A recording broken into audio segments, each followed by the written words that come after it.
Praise lord. బాగున్నారా? దేవుడు నిన్ను ఏర్పరచుకొనెననియు రాజులు గ్రహించి లేచెదరు, అధికారులు నీకు నమస్కారం చేసెదరు. యెషయా గ్రంథం 49వ అధ్యాయం 7వ వచనం.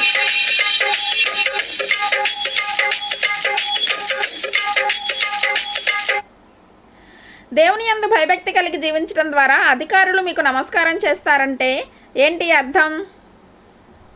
నువ్వు నమ్మిన, నువ్వు ఆశ్రయించిన దేవుడు ఏదో సామాన్యుడు కాదు దేవుని బిడ్డ.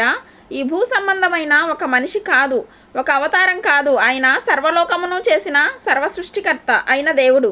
ఆ సర్వాధికారి అయిన దేవుని యందు విశ్వాసం ఉంచిన వారందరికీ దేవుని కుమారులగుటకు అధికారం అనుగ్రహించెను అని యోహాను సువార్త 1వ అధ్యాయం 12వ వచనంలో వ్రాయబడింది. ఆ దేవుని యందు విశ్వాసం ఉంచి ఆ యేసుక్రీస్తు నామమందు విశ్వాసం ఉంచినప్పుడు మనలను ఆయన కుమారులను కుమార్తెలునుగా ప్రభు అయిన దేవుడు అధికారం అనుగ్రహించి ఆయన బిడ్డలుగా మనల్ని చేర్చుకుంటాడు.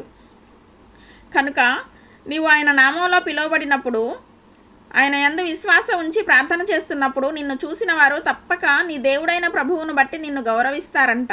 హల్లెలూయా. నీ పై అధికారులు నీకు నమస్కారం చేసే రోజు రాబోతుందా? అంటే అర్థం మిమ్మల్ని రెస్పెక్ట్ చేసే రోజు రాబోతుందా? మీ పై అధికారుల మధ్యలో దేవుడు మిమ్మల్ని ఘనపరచబోతున్నాడా? మిమ్మల్ని ఇబ్బంది పెట్టిన అధికారులే ఆశ్చర్యపోయే విధంగా దేవుడు మిమ్మల్ని ఆశీర్వదించబోతున్నాడా?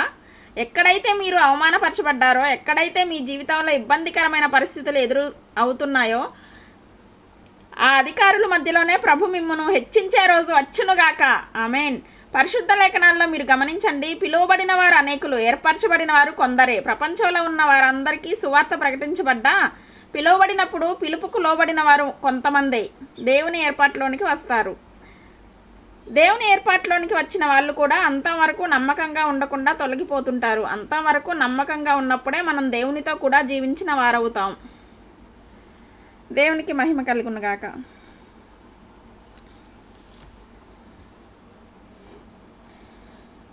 ధనికులైనా దరిద్రులకైనా నీ జీవవాక్యమును, నీ ప్రేమ మార్గమును ఏకరీతిగా బోధించుచున్న సత్యదేవుడవు, సర్వశక్తిమంతుడవు.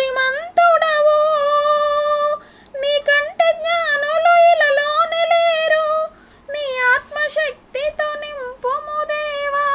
హల్లెలూయా. సబ్స్క్రైబ్ చేయండి, లైక్ చేయండి, అనేకులకు షేర్ చేయండి. God bless you. దేవునికి మహిమ కలుగును గాక. ఆమేన్.